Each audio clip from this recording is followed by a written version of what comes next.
Bonjour, on est vendredi le 1er juin 2012. Et je vais commencer, c'est pas dans mes habitudes, mais je vais commencer par me citer moi-même. C'est un court paragraphe qui disait la chose suivante. Votre cagnotte pour la Grèce, si péniblement rassemblée, sera emportée par la bourrasque en quelques heures, et il vous en faudra immédiatement 4 autres. Une autre pour le Portugal, une pour l'Irlande, une pour Chypre, et une beaucoup plus grosse que les 4 autres mises ensemble pour l'Espagne. J'écrivais ça dans un billet qui s'appelait Feu en la demeure, qui a d'ailleurs été traduit dans un certain nombre de langues à l'époque. Et ça date du 25 février 2010. Bon, ça ne date pas de la semaine dernière. Ça parle de l'Espagne, en disant qu'elle sera emportée par la même bourrasque que la Grèce.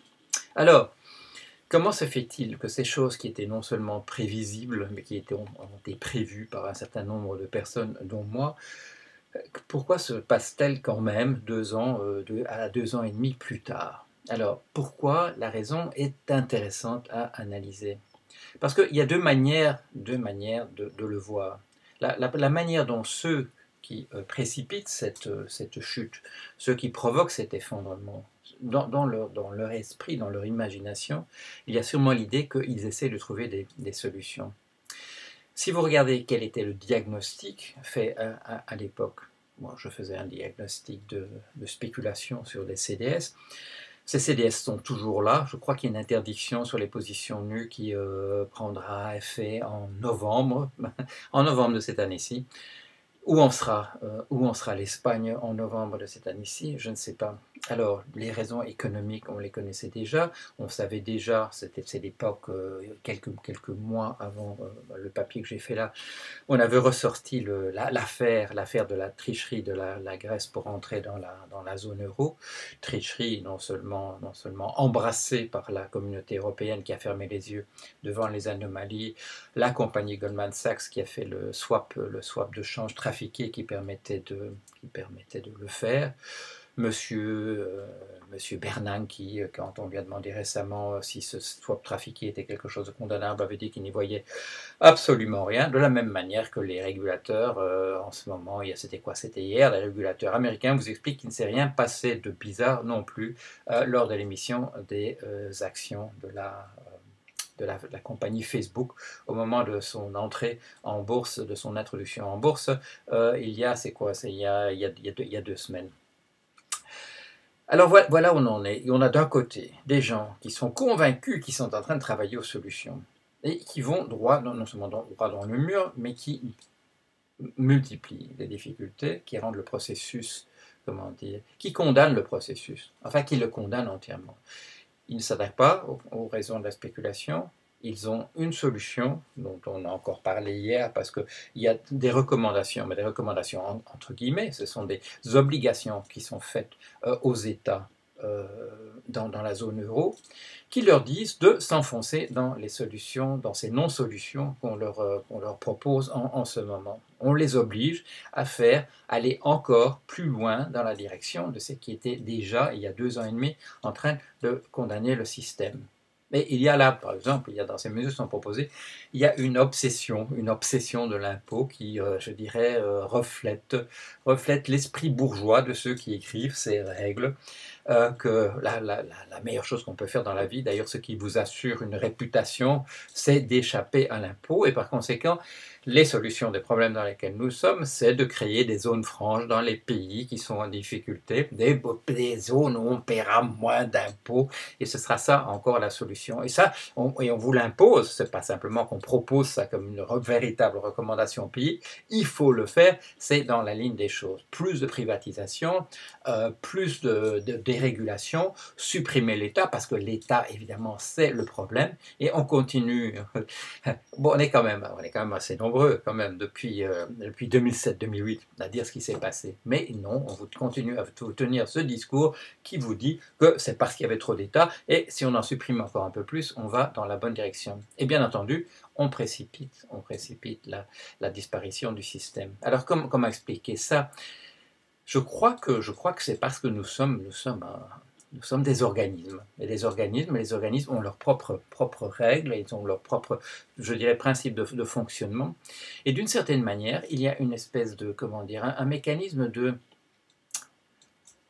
sanitaire, je dirais. Un mécanisme sanitaire, c'est qui fait qu'un système qui n'est plus en état de fonctionner, à un certain moment, il va se mettre dans un état de disparaître. Un corps animal le fait aussi. Il y a un moment où il abandonne, et il ne se compte pas simplement d'abandonner, mais il précipite le processus de disparition. Bon, c'est un peu comme ce qu'on voit je dirais, dans le processus cancéreux, si vous voulez, en fin de parcours. Et je crois que c'est à ça qu'on assiste. C'est la ruse de la raison dont parle Hegel, c'est qu'il se passe des choses, où il y a des moments où les gens font l'exact contraire de ce qu'ils croient faire, et nos dirigeants de la Troïka sont dans cette position, Communauté européenne, Banque centrale européenne, Fonds monétaire international. Ils croient qu'ils font des efforts en train pour essayer de sauver le système. Ils sont en réalité en train de précipiter sa chute en faisant en proposant des remèdes qui ne peuvent à ce moment-ci plus que tuer le malade. Il faut qu'on passe par des véritables analyses de ce qui s'est passé. Il ne suffit pas de supprimer le travail, et puis mettre les gens au chômage, et puis faire des grands discours en disant « mais regardez ces feignants qui ne font rien », alors qu'il n'y a plus de travail. Bon. Il y a une illusion qui est là en arrière-plan, et qui est une illusion aussi, c'est celle du bourgeois, là aussi. C'est qu'on peut gagner sa vie uniquement avec du capital, qu'il n'y a pas de travail nécessaire, qu'il n'y a pas un processus qui doit être là. C'est cette illusion dont Marx avait parlé, et dont il est lui-même, c'est intéressant quand même, il est quand même lui-même aussi la victime de ça. Lui aussi, quand il doit décrire le capital, il dit c'est une grosse masse de choses qui sont là rassemblées. Il ne voit pas que cette grosse masse de choses qui sont là rassemblées il va rien s'en passer si ce n'est pas déplacé. C'est ça, c'est ça. Ce capital, c'est quelque chose qui est déplacé. Et pourquoi est-ce qu'il est déplacé? C'est parce qu'il n'est pas à l'endroit où il peut servir à quelque chose. Alors, on va le mettre à un autre endroit. Alors, ce qu'on fait en ce moment, parce qu'il n'y a plus beaucoup d'endroits dans les usines, il n'y a pas beaucoup d'usines qu'on peut construire pour produire des produits qu'on vendra aux gens, parce que les gens n'ont plus de pouvoir d'achat, parce que la richesse est en train de se concentrer encore plus. Il y a encore des chiffres hier qui tombent sur le fait que depuis le début de la crise, la concentration de la richesse ne continue à s'accélérer. Pourquoi? Parce qu'on n'a rien fait à ce propos-là. On a vu, voilà, ça fait partie aussi des choses qu'un certain nombre de gens ont vues en 2007 et en 2008, que le problème c'était la concentration de la richesse, qu'il fallait arrêter ça le plus vite possible. Dans une certaine manière, monsieur Franklin Roosevelt en 1933 aux États-Unis avait compris ça et il s'est attelé au problème.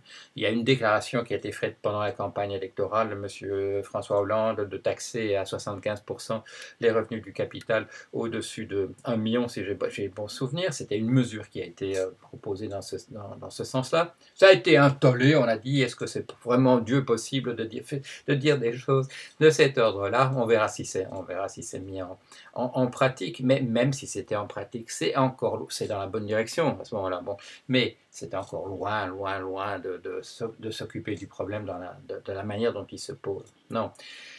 Il y avait du travail, on a remplacé les travailleurs essentiellement par des machines, par des robots, etc., ce qui est une bonne chose, mais l'argent qui est créé par le robot, il va tout droit dans la poche des actionnaires et des grands dirigeants des entreprises qui reçoivent ces sommes faramineuses qu'on leur donne. Alors il y a un petit peu, il y a vent de révolte, il y a quand même des vents de révolte un petit peu ici ou là. Si vous regardez ça, il y a des vents de révolte dans les entreprises, enfin parmi les actionnaires contre les sommes extraordinaires qui sont données à leurs dirigeants pour des résultats, donc on a bien vu qu'ils ne sont vraiment pas extraordinaires depuis 2008. Il y a des vents de révolte un peu partout. Tout ça ne produit pas encore une image bien intégrée. Bon, c'est mieux que ce soit comme ça, qu'on proteste, que les gens voient quel est le réel problème. Bon. Mais tant que le travail disparaît parce qu'on a remplacé le travail par autre chose et qu'on laisse simplement l'argent qui est produit par les machines, à ce moment-là, ça allait se concentrer à l'endroit où il est déjà en quantité trop grande pour pouvoir servir à quelque chose, on ne va pas dans la bonne direction. Alors, où est la ruse de l'histoire? C'est que les mesures qu'on prend et qu'on impose au niveau européen, parce que c'est comme ça qu'on va s'en sortir, sont des mesures qui précipitent encore ce processus de concentration de la richesse, qui suppriment encore davantage du travail. on en est à des situations sur lesquelles on a déjà réfléchi, on a réfléchi énormément dans cette première moitié du 19e siècle où on a voulu réfléchir à ce ratage de la Révolution française, où on n'a pas posé dans les bons termes ceux de la propriété privée, ceux du travail. La mécanisation, l'automation était encore très loin d'être à cette époque-là comme elle est maintenant. Le problème de la complexité qu'a introduit l'ordinateur n'était pas encore là du tout. Mais il est dommage quand même que dans ce... Enfin bon, je parle de la ruse de l'histoire. S'il y a vraiment ruse de l'histoire, si le processus c'est vraiment qu'on est dans un remplacement d'un système par un autre et qu'il vaut mieux dégager le paysage le plus rapidement possible, alors de cette manière-là, dans cette perspective-là, il est bon que des gens comme moi, qu'on ne les écoute pas du tout, parce que je ferai que ralentir le processus, on me reproche toujours de citer ce discours de Toulon, qui était, qui est, si vous regardez dans la perspective justement de cette réflexion du début du 19e siècle, c'est un discours qui se situait dans cette perspective-là. C'était un discours de type socialiste. Je ne veux pas dire de type social-démocrate, parce que des discours de type social-démocrate, on en entend depuis un certain temps, mais un discours socialiste, comme on les entendait au début du 19e siècle, chez des Sismondi ou des Saint-Simon, ce discours-là, on l'a entendu, il y a eu un souffle de ça dans ce discours de Toulon. Alors, je ne veux pas retourner aux discussions qui ont lieu, mais il ne l'appliquera jamais. Mais bien sûr qu'il ne l'appliquera jamais. Mais est-ce que ça veut dire qu'il ne faut pas écouter ce qui était dit là? Parce que c'est ce type de réflexion-là sur lequel il faut repartir. C'est de là qu'il faut repartir maintenant. Il faut ajouter des choses, parce que justement, cet élément de complexité, cette disparition entière du travail à laquelle nous assistons, qui fait que maintenant, on ne peut même plus dire aux gens syndiquez-vous, parce que c'est quand vous ferez masse, etc. Même s'ils font masse, il n'y a pas assez de travail, ils ne feront pas masse de manière, ça ne changera pas le rapport de force. Même si les employés essayent de faire masse, ça ne fait plus le rapport de force en leur faveur. Pourquoi? Parce qu'on n'a pas besoin d'eux, parce que tout ça est remplacé par du logiciel. La seule chose, c'est que ceux qui sont là à la tête de grosses usines qui produisent des choses à distribuer, ils ne peuvent pas faire que du produit de luxe. C'est pas possible. On ne peut pas faire comme ça. Il faudra toujours qu'on produise du blé pour que les gens mangent du pain, etc.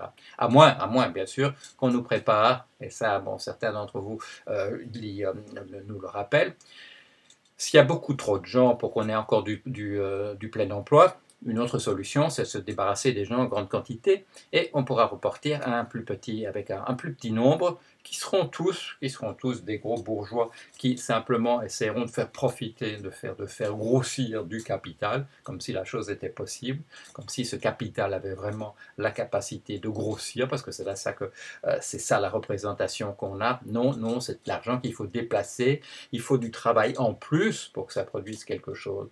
Parce que même les robots, il faut regarder ce qu'ils font. Et même les robots, quand ils sont en panne, il y a pas encore assez de robots qui réparent des robots, etc. Il reste un petit peu de travail dans certains domaines.